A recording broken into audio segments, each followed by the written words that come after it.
Assalamualaikum warahmatullahi wabarakatuh. Nama saya Muhammad Aji Pratama, NIM 1803060020. Di sini saya akan menjelaskan tugas uji Fisher dan uji tes student dengan dosen pengampu Ibu Tatif Widianasari, SPTMP. Uji Fisher. Uji Fisher merupakan uji yang digunakan untuk melakukan analisis pada dua sampel independen, yang jumlah sampelnya relatif kecil, biasanya kurang dari 20, dengan skala data nominal atau ordinal. Kemudian, data diklarifikasikan ke dalam tabel kontingensi 2x2. Uji ini juga dapat dijadikan sebagai alternatif mengganti uji T-square jika nilai harapan dari sel pada tabel ada yang kurang dari 5. Nah, berikut adalah rumus yang digunakan untuk uji Fisher, yaitu P buka kurung A tambah C per A, B tambah D per N A tambah B sama dengan buka kurung A tambah C dibagi A, C, B tambah D dibagi B, D per N buka kurung A tambah B, C tambah D sama dengan A tambah B, C tambah D, A tambah C, B tambah D dibagi N dikali A dikali B dikali C dikali D.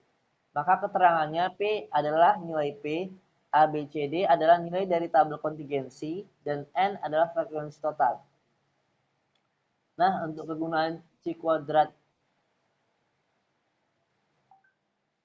Untuk kegunaan Fisher sendiri, yaitu untuk menguji apakah ada perbedaan dua perlakuan yang mungkin dari dua populasi.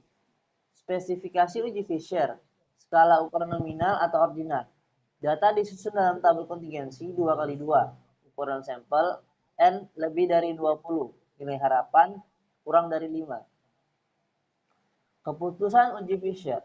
Jika H0 F hitung lebih besar dari F tabel, maka H0 ditolak dan H1 diterima.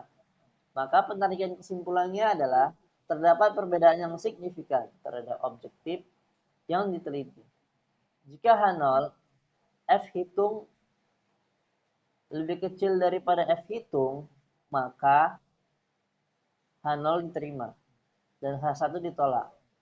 Maka penarikan kesimpulannya yaitu tidak ada perbedaan signifikan terhadap objektif yang diteliti. Contoh soal, sebuah peneliti dilakukan untuk membuktikan opini yang menyatakan bahwa telur setengah matang lebih disukai kalangan anak muda dibandingkan dengan telur mata sapi, dibandingkan dengan telur yang matang dengan merata. Dari pengamatan yang dilakukan terhadap tujuan anak muda, 5 orang menyukai telur setengah matang dan 2 orang tidak menyukai telur setengah matang atau lebih suka telur matang merata. Sedangkan dari pengamatan 6 anak muda, 3 orang menyukai telur setengah matang dan 3 orang tidak menyukai telur setengah matang atau lebih suka telurnya merata dengan taraf nyata 5%. Ujilah keberadaan pendapat tersebut. Formulasinya H0 yaitu tidak ada perbedaan antara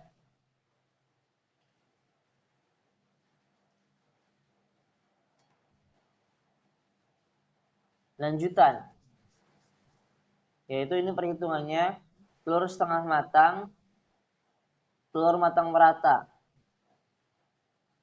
suka 5, tidak suka 2, jumlahnya 7.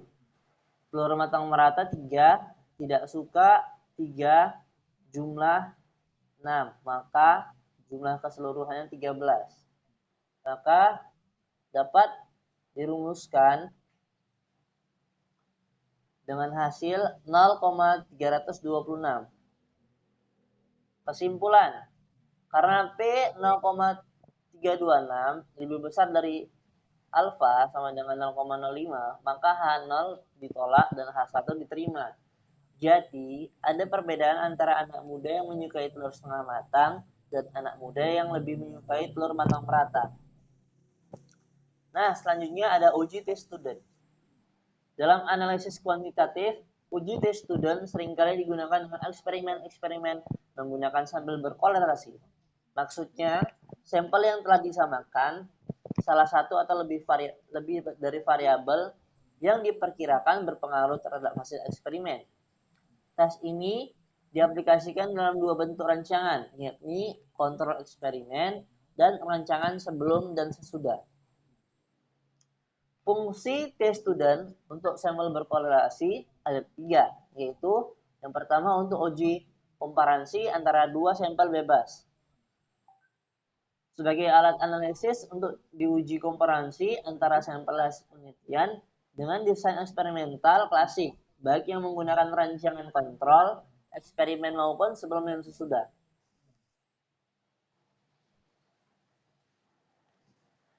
Yang ketiga, sebagai alat untuk uji pengaruh atau efektivitas suatu perlakuan atau treatment. Nah, di sini ada rumusnya. T sama dengan D per standar deviasi akar dari N. Atau T sama dengan D dikali akar N per standar deviasi. Maka keterangannya D adalah rata-rata deviasi, SD standar deviasi dari D, N banyaknya sampel, DF sama dengan N dikurang 1. Nah, terdapat titik kritis keputusan dan kesimpulan. Titik kritis terletak pada tabel nilai T atau T-score dengan derajat bebas N pasangan dikurang 1N pasangan, artinya N jumlah pasangan kontrol eksperimen. Keputusan hipotesis 0 H0 ditolak jika T hasil analisis lebih besar dari T tabel. Kesimpulan dapat dirumuskan setelah keputusan penolakan dan penerimaan hipotesis 0 dilakukan dengan taraf signifikasi tertentu. Dalam merumuskan kesimpulan dapat dilakukan dengan menekankan pada pengaruh. Ada tidaknya pengaruh perlakuan atau efektivitas perlakuan. Kesimpulan ini sungguh dilakukan berdasarkan pada pembuktian komparatif antara kelompok dan berkolerasi. Nah, berikut ada contoh soal dari uji T-student. Penelitian yang bertujuan untuk mengetahui perbedaan pengetahuan sebelum dan sesudah diberikan penyuluhan kesehatan pada siswa SMA. Penelitian ini mengambil sampel 10 siswa dari populasi 40 siswa dengan teknik sampel random sampling seperti yang terancung dalam tabel berikut dengan menggunakan alfa 0,05. Nah, kita lihat di samping ada tabel. Langkah-langkah pengerjaannya, yang pertama menentukan hipotesis, yang kedua menentukan taraf signifikasi yaitu alfa 0,05, yang ketiga menentukan degree freedom atau derajat bebas, yang keempat melakukan perhitungan, dan yang kelima menarik kesimpulan. Menentukan hipotesis. H0 tidak terdapat perbedaan pengetahuan sebelum dan sesudah diberikan penyuluhan pada siswa SMA. H1 atau HA terdapat perbedaan pengetahuan sebelum dan sesudah diberikan penyuluhan pada siswa SMA. Yang kedua menentukan taraf signifikasi. Taraf signifikasi atau alfa lebih kecil, maka penelitian semakin teliti. Dalam penelitian biasanya digunakan alfa 0,05. 3. Menentukan degree of freedom, yaitu untuk membaca tabel T dengan rumus DF per DK sama dengan N dikurang 1. Jadi nilainya tadi kan 10 dikurang 1 sama dengan 9. Nah, cara membaca tabelnya kita lihat dulu DK-nya. DK-nya kan 9. Nah, dengan ujinya yang kita lihat adalah 0,05. Jadi, hasil untuk T tabelnya 2,262. Selanjutnya melakukan perhitungan atau T-hitung. Maka dapat dicari standar deviasi sama dengan akar 7.105 dikurang 261 kuadrat per 10 dibagi 10 kurang 1. Maka didapatkan hasil 5,69.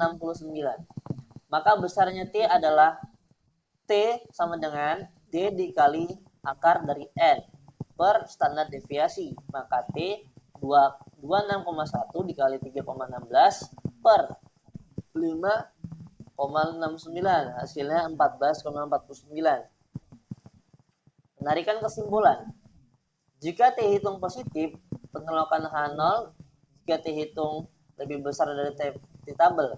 Jika T hitung negatif, penolakan H0 jika T hitung lebih besar daripada T tabel. T hitung sama dengan 14,49 lebih besar dari T tabel 2,262. Maka H0 ditolak dan H1 diterima. Terdapat perbedaan signifikan pengetahuan sebelum dan sesudah diberikan penyuluhan pada SMA. Demikianlah presentasi yang dapat saya sampaikan. Lebih dan kurang saya mohon maaf. Assalamualaikum warahmatullahi wabarakatuh. Terima kasih.